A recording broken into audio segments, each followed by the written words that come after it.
This is how we start today's episode of United and Everything Football. I am literally angry. I am boiling. I am a lot of things. We've had to delay starting this podcast. I'm sure you're watching the next day, but we are recording it right after the game. We have had to delay it for 10 minutes just to calm down because we want to have the sanity to analyze the game. But that is how things have happened. I had prepared everything in my head. We had gone to Lyon for the first time. We've gone to win on that ground. We've played well enough to win this game. We've limited them. We've defended gallantly. We've created chances. We had other things to talk about winning this game. But yes, André Onana decided to steal the spotlight. 2 errors leading to goal.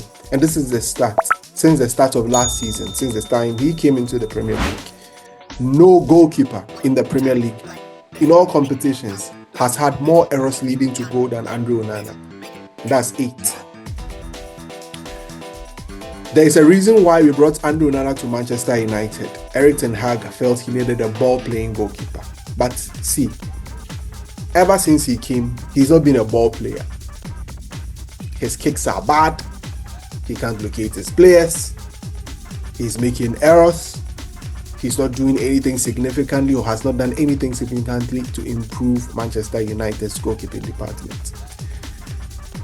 So you ask yourself, as we say in Ghana, did we go or did we come? Kwame, you know what? When we go for the break, I would look for the Naba video and we would insert it in here as part of the break. So you listen to what Naba said when he came onto this podcast a year ago, over a year ago. Kwame. I don't know what to say. I told you he shouldn't start.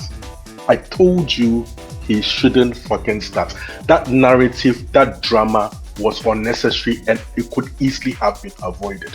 You spend your time at a press conference as the coach of Manchester United defending stupidity and nonsense.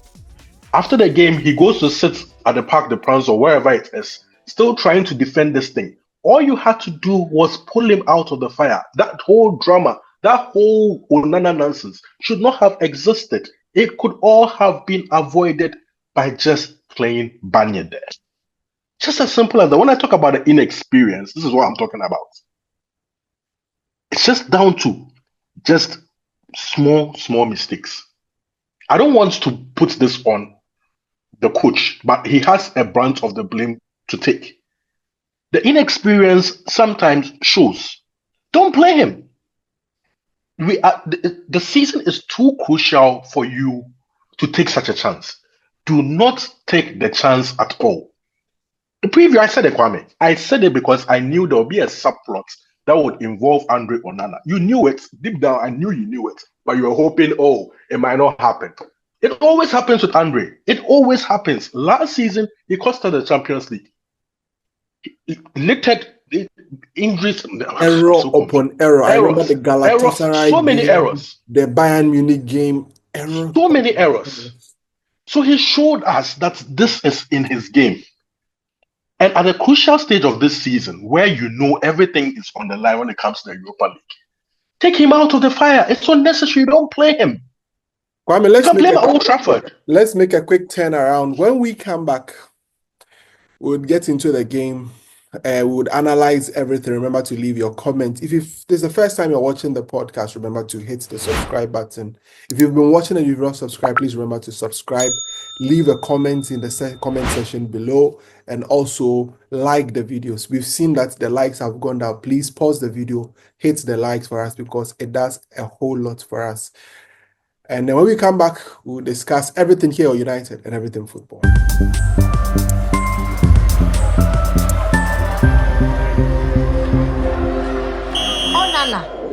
No, don't say we should start with that midweek game. All right, let's start with Onana.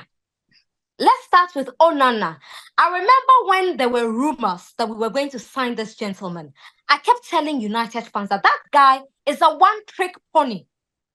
I kept telling United fans that, look, that guy, he had one excellent season and the whole world thinks that the guy is a magician. I told people, even in our WhatsApp group, I said it so many times that I do not trust Onana. I do not think that he will deliver. I do not think that Manchester United is a team for him. And he's proved me right. I was waiting for him to put me to shame, but he didn't. He couldn't. He can't. He can't put me to shame. He's had one good game, saving that penalty against which team did we even play? Copenhagen. I don't even remember. Copenhagen saved that penalty at home, and that was it. That was his only brilliant moment. Where is the Onana that everyone was talking about last season, making so much noise about? He's disappeared. He's diffused. Look, Manchester United is not a team for him. He needs to leave. He needs to go somewhere else. United, he can come back later. But Manchester United is not a team for him. Week in, week out, day in, day out, he keeps embarrassing us. I get it. He's happy to play for Manchester United. I was even upset when he was outdoored. I thought it should have been something very quiet because this is not a guy who's been tried and tested. He had one brilliant season. So what? How do you let De Gea go and let this one come in? He should have been De Gea's apprentice. He doesn't even have the right to lace De Gea's boots. He cannot clean De Gea's boots. He cannot do that. How do you replace De Gea with this guy? And I have a lot of respect for Onana. I think he's done very well in his career. But Manchester United is not his level. United is not his level yet. Maybe one day he could have played for Manchester United in a Legends game. That was Naba. Go and look for the episode with Naba where he had a full rant on André Onana. Full rant. She was right. She was absolutely spot on. You know, I was one of the few people who advocated that we bring in a ball-playing goalkeeper. And at the time, he was one of the best in the world. Champions League, he was in the final Inter Milan and all that. He has not lived up to expectations at all. And it's gotten to the point where I just knew, don't play him, Kwame. Don't play him. Let's spend some just 2 or 3 minutes on him, and I think there are other important things in the game that we can discuss, and then we can move on. Yeah, I'm listening to you. I'm listening. See, that first error that led to the goal, I think it came from the free kick. Mazraoui needlessly fouling. You see, people were praising Mazraoui for how well he played. I think he was just making a stream of mistakes, especially fouling in dangerous areas. He should not have made that foul in the first place.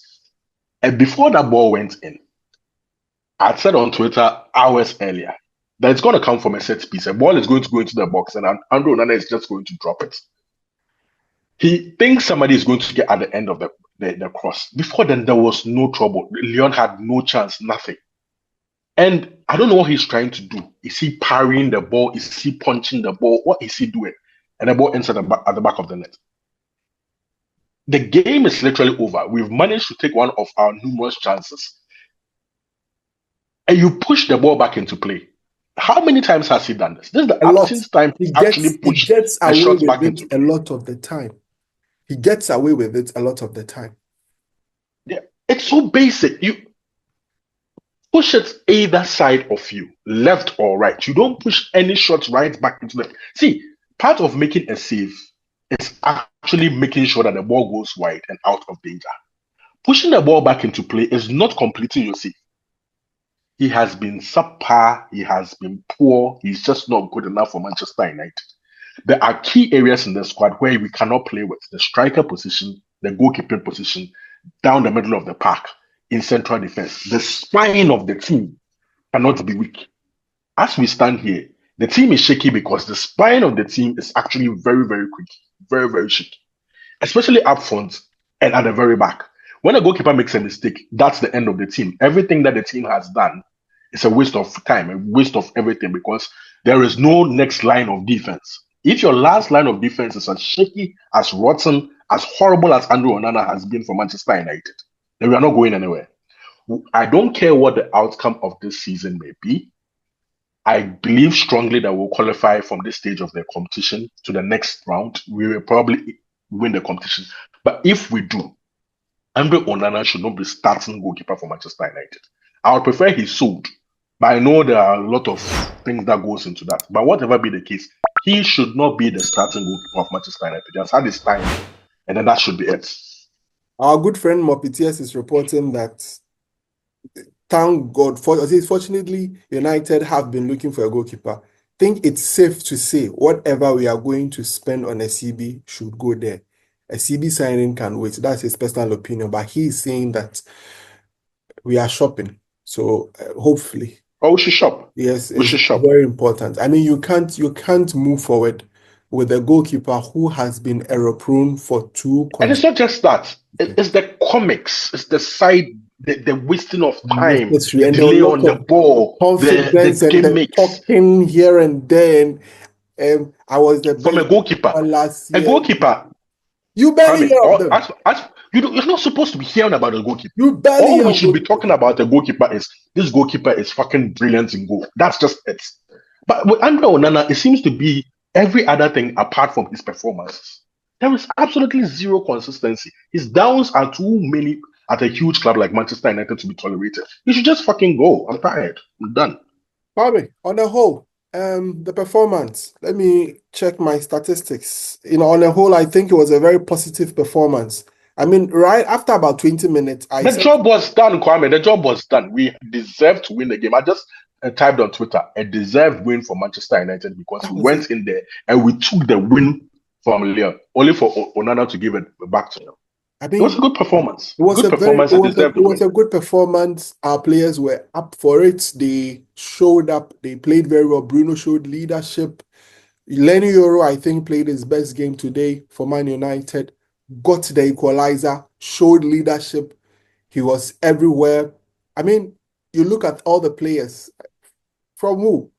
Everyone. Bruno Fernandes needs a lot more commendation than he actually gets. 16 We, goals and 18 assists in this yeah. wretched season. How has he even managed that? It's crazy. It's insane. But something that put a smile on my face was how Kobe Mainoo aggressively won the ball and was able to lay a pass to Bruno Fernandes to send in that cross for Joshua Zexi to score. I mean, that was... You know what? We have to analyze our midfield thing well. Let's talk about the starting 11 in general, Yeah. because he started with 11 he backed up starting the same 11 for the first time in God knows how long. Yes. Meaning that this For is the first what I time in think his he United feels. career as a coach. Yeah, he's settled on this team, but I think there is a flaw, especially in the midfield. The two central midfielders do not control the game. Yeah. They intercept balls, And but they do don't not know what control to the do ball. with the ball. Exactly. They don't know what to do with the ball. And it just leads to needless turnovers. I'm disappointed that is the situation because I expect a lot more from them. But unfortunately, that is the case. When Kobe Mainoo just even came in for just few minutes, right? You could tell this is more of a number 8 than a number 6. Hold on. You were talking about the 2 6s. And just when I opened my phone, this is what Ryan Checky is saying. He's also boasting. When they come with 2 defensive midfielders, it's because they fear us particularly. We are going there to play attacking with the idea of going for the victory. So that's what he's saying. And yeah, we've given them confidence. Like, yeah. It's like you have somebody in the corner, you're knocking him out. I mean, you're beating him up, and all of a sudden he lands just one fatal blow, and then he feels like he's back in the fight. We've just given them life. Whatever be the case, I still expect us to go through, but the tie should have been over today. We should have won today to even give ourselves a psychological edge over them. All we've done is the war of words is going to continue. The drama is all still going to continue. The uncertainty around Onana is still going to continue. It's just going to be the first leg all over again. It should have been over. Back to the midfield thing. There's a reason why he keeps dropping Bruno into that midfield. What it means is that we need a controller next to a destroyer. Playing 2 destroyers isn't going to work. The fact that none of them can carry the ball as they are supposed to or dictate play as they are supposed to means that his system is flawed. He's just making do with the players that he has. That's how come he keeps dropping Bruno in there. The other problem is with Kobe Mainoo too. He doesn't have the legs to also get about the pitch. Yeah. I don't know whether his injury layoff they would have put him through a regime that would make him better. Because if you remember, what got him injured in the first place was we went for about a 2-week break where we were asked to run a lot, and then big training, and then that was it. He tore his hamstring. If the solution is not in the current squad, it's clear that the solution has to be in the market. And speaking to the market, there's a lot that has to be resolved in the markets, because even in attack,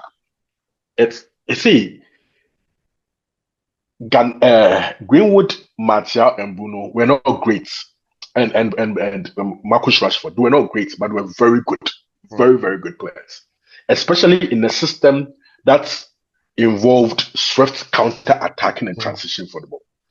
If these three players were playing today, would have won the game by 5. Rashford on the left, Martial up front, Greenwood on the right. Would have won the game by 5. This game is 6-1, easy, because this is their type of football game.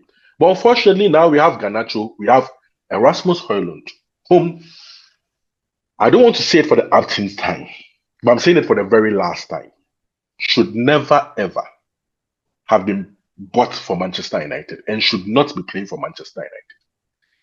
These two players, they lack the intelligence, they lack the quality to do the right thing at the right time. As for Højlund, you can tell he's even done. Like, the confidence is completely gone. He can't control a ball, he can't protect a ball, he can't pass a football, he can't shield a football, he doesn't make the right runs. Everything about a striker is flawed when it comes to him. Every single thing.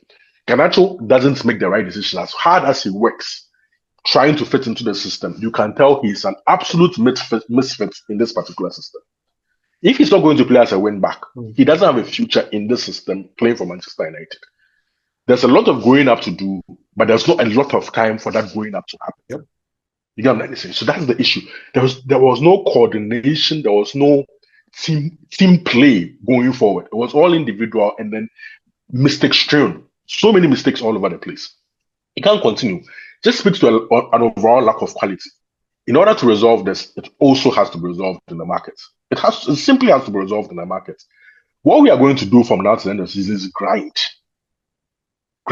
basically. But in terms of quality to deliver the results, it's never ever, it doesn't exist in this team. It doesn't. You sometimes question, are these players brain dead? It's not that though. The quality is simply not there. They just don't have it. You get what I'm trying to say? This competition is too important for us to we are very emotional as we speak. That's what I'm going to say. Let me confess something. Let me confess something before you continue about this competition. See, going into the game, I mean, after our analysis yesterday and everything, I was like, okay, Lyon, the way you look at the players on the pitch, these are experienced players, Quarantine Tolisso. He's seen it all. They have Lacazette, they have Matic. Look at the back. Even Perrin, the goalkeeper, is an experienced goalkeeper. I mean, all of these players, Tagliafico, I forgot about him completely. There are two very experienced players. So I sat down, I'm like, okay, you look at this United team and any small opposition gives us some sort of a competition. Now, after the first 30 minutes, I sat and I was asking myself, we should be winning this game. Easy. 3-1 and then leave it. Because they were not giving me that fear. Even the Ryan Cheki that's talking right now was completely lost in the game. He's a luxury footballer. He's a luxury footballer. I'm not impressed with what I saw. I'm not. He was completely lost for most parts of the game. Completely. So, and the moment we grew into the game, we got playing, you could see that with just some small quality, so that's why I was quality, we would have blown this team away. We would have blown this team apart. But what happened? What happened? There's absolutely no quality. A lack of quality up front.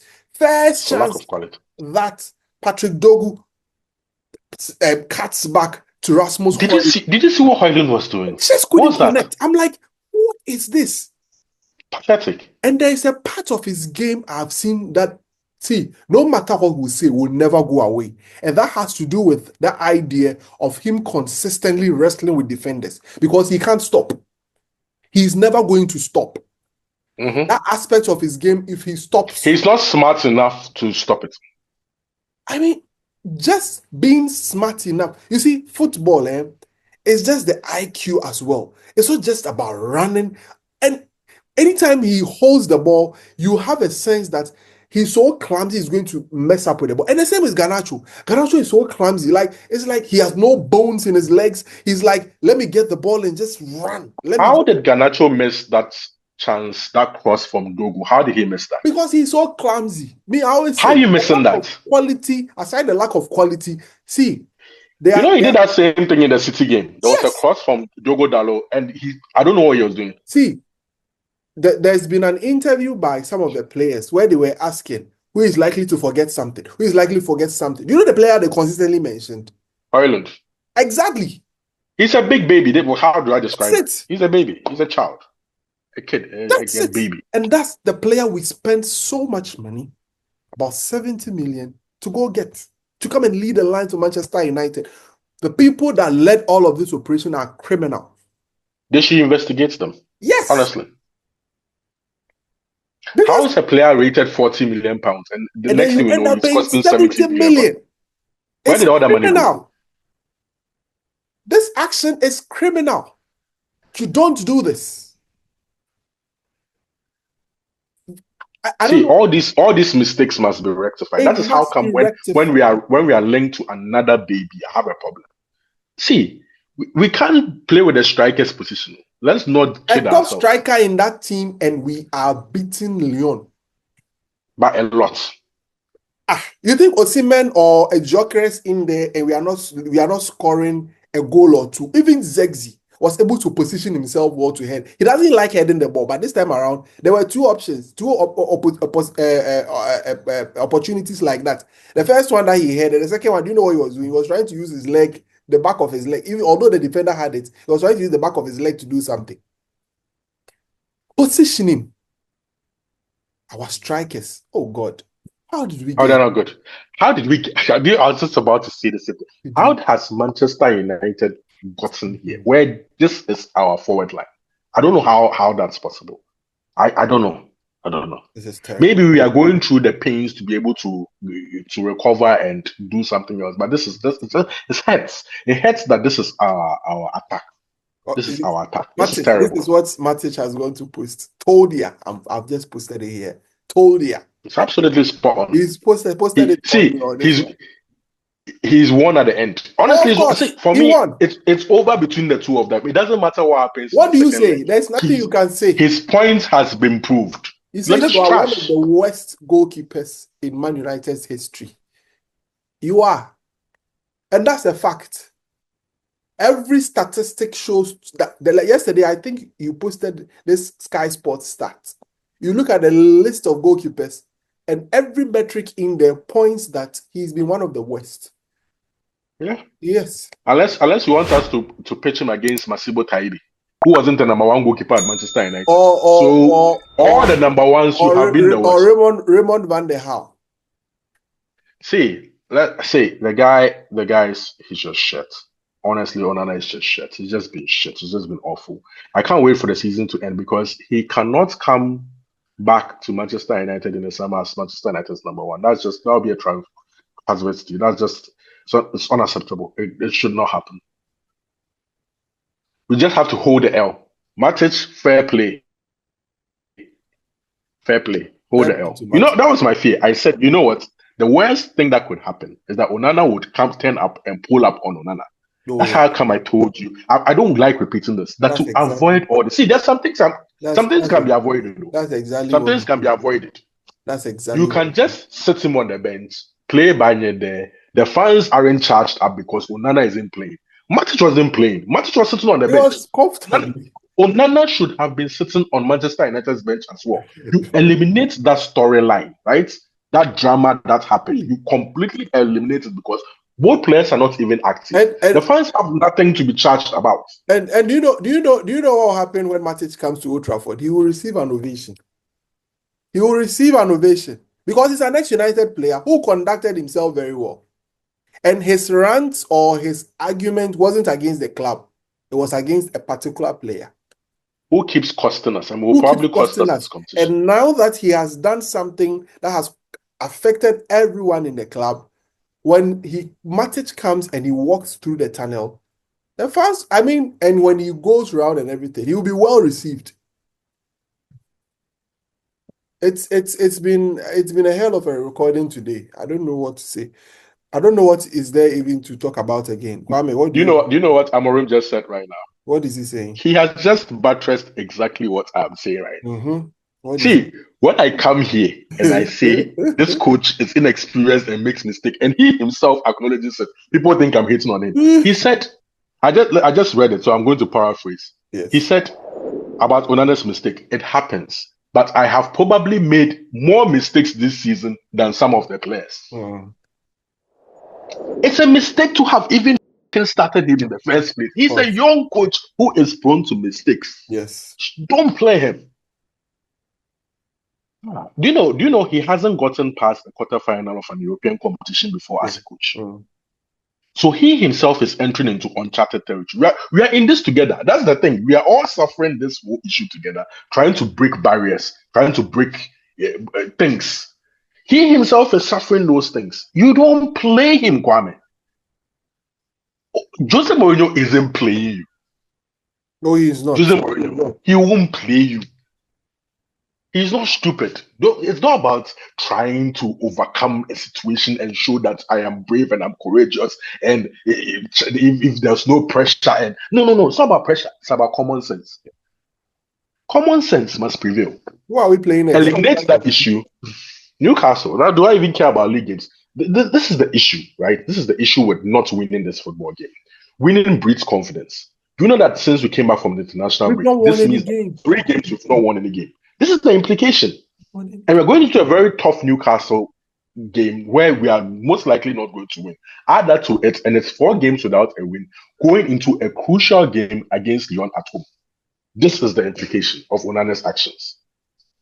And sometimes in top-level football, it comes down to just the fine details, as they say. You don't play Onana. And now he's cost you a result. It's probably going to cost you this weekend's result as well. And then all the pressure is on going into next week. Now, next week, the question you'll be asking yourself, do you even start André Onana or not? Do you start André Onana or not? Meanwhile, you could have avoided that by not starting him today and easily start him at Old Trafford when he has the home crowd behind his back. Our fans were even delayed. There's 2,000 or so fans that we had to go and support us in that stadium. We were unable to get in there early because there was an issue with the training issues. And then they get in late, and then we sort of giving them some bit of joy to be able to go back. Do you see how excited they were when we were leading 2-1? Because they felt that after all our stress and everything, we've come here and we are going back with a win. Then you killed them. You just killed them. No, you see, today it's unfortunate. We've just come to sit here and we've ranted. We are just ranting. It's a mood dampener. Oh, we are ranting. Today we are not analyzing. We are ranting. And I'm sure everyone watching would agree with us. Because, see, how do you have a sane mind to analyze this? Even in the midst of that, I think we've made very good analysis. But, yes. I think we've tried. We've tried. See, that thing has pained me. It has pained me so much. I'm hurt. Do you know why I'm hurt? Do you know why I'm hurt? Let me tell you why I'm hurt. This afternoon, I spent time arguing with Atik and Kwabena in our group about this whole transfer strategy. You know what I'm saying?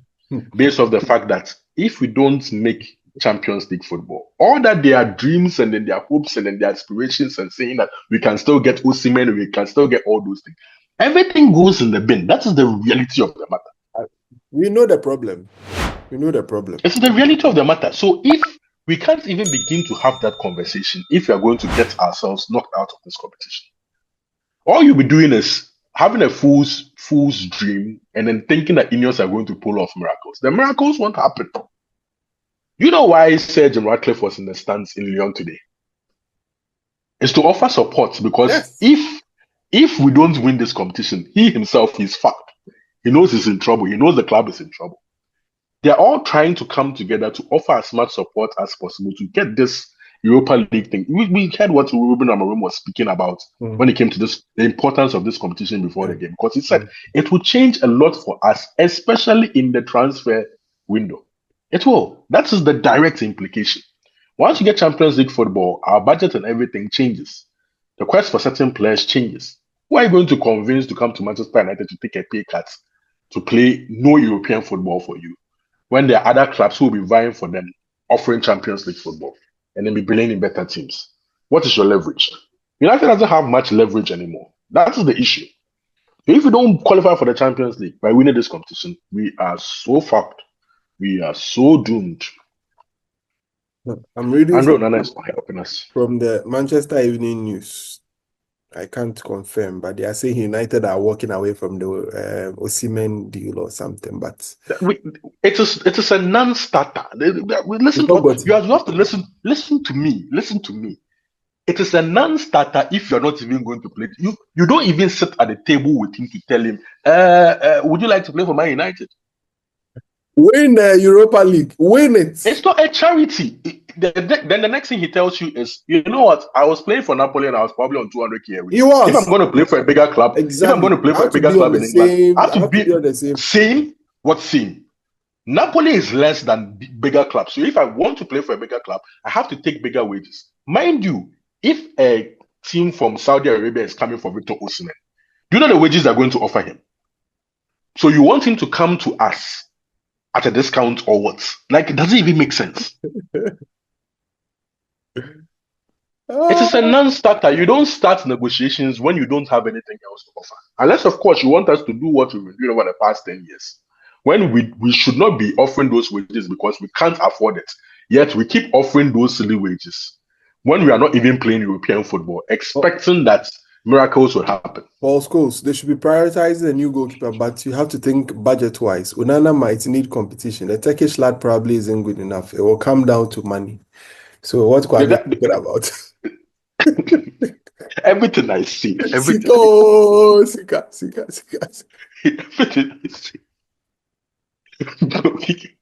It's like I see. So what guys are in the group here, and then they are all excited that we can prioritize. You know what you're talking about? Like, you understand what you're saying? Stop being a fan. Now start using your common sense. We are fucked. We are.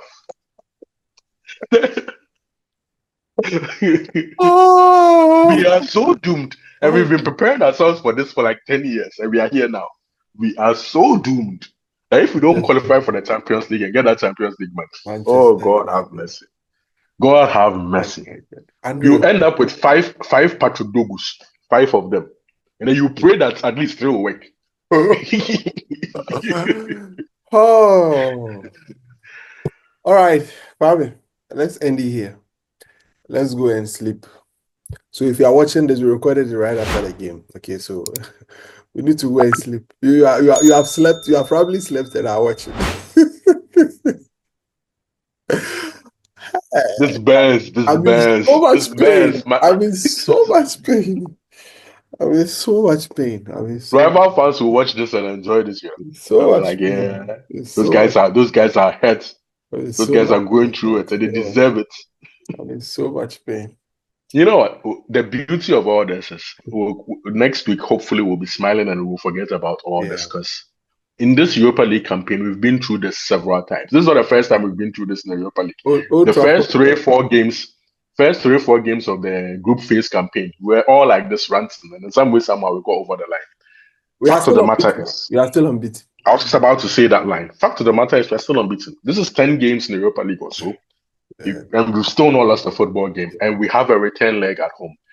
But for the circumstances leading to the goals that we conceded, if you offered us a 2-2 at the start of the game, a lot of fans would go like, but that's okay. That's a good result. After all, United had not even won in Lyon before with better teams, world-class teams.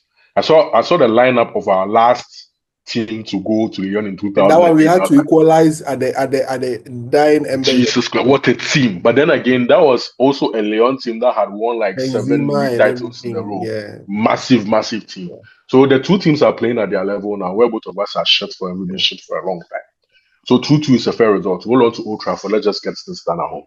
Our next game is against Newcastle United, and right after that, we'll be here to talk about that. Newcastle are in some great form. They are fighting for the Champions League. To us, the league doesn't matter. We are not getting relegated, at least for now. At least we know for sure that we are not getting relegated, because Leicester can't even score a goal at home. No matter the number of goals that the lab scores for Ipswich, it will never be enough. And then they will battle it.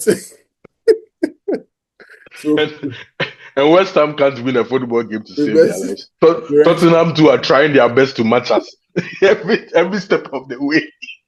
So Wait, what a weird shit Premier League season this has been, to be honest. So is this how life is at the bottom? Like when you're at the bottom, is this how life is? you see, we You look don't at because we don't pay everybody attention. else. So we don't. You're shit. Everybody else around you is shit. It's just like a shit world. Everybody's just shit. You don't even bother to look at those around us. I just know that. One thing I really I often know that, you know what? Before the end of the game, like about 5 teams around us would also lose if we lose. So it just balances. Newcastle will just roll us over, and then I know Alexander Isak will do his thing over us. Probably So, score a hat trick against us. Even if whatever happens, we'll be here to talk about. Oh, we'll lose. You know those guys like flexing on us. We'll probably lose. I'm gonna guess like 2-0. We'll lose some 2-0. And then we'll move on to the next game. We can't score. Wait, are we trolling ourselves right now?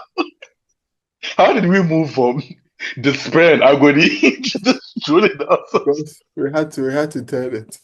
We had to turn it because the anger was unnecessary. Let's do self-trolling and let's move our way. Wait, Joshua Zexi has 7, yeah? And then Hoylund has 8, right? You add it up and it's now to 20.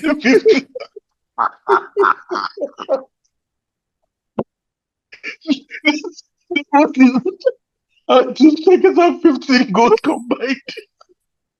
100 million strikers. 100 million. I mean, this is a shot. Cut it for a shot tomorrow. Oh my God. How did we get here? Not even 20. Not even 20 goals combined. They're creeping. You know, they're struggling to get to 10. Like both of them are struggling to get to 10 goals. This is like Ipswich level. No, Ipswich doesn't do disrespectful towards Ipswich. This is like Southampton level strikers. Manchester 10 goals. They're struggling to get to 10 No goals. wonder you are chasing Liam Delap because he has more goals than you. See, 90% of the strikers in the Premier League are better than us, so we must as well just chase anybody and anyone. Because anybody else would fit. They can't score 20 goals this season, Kwame. 20, they can't. Enough. Alright, so remember to hit the subscribe button, hit the notification bell. Leave a like, send us a comment. We're out of here. Have a great time. See you on the next one.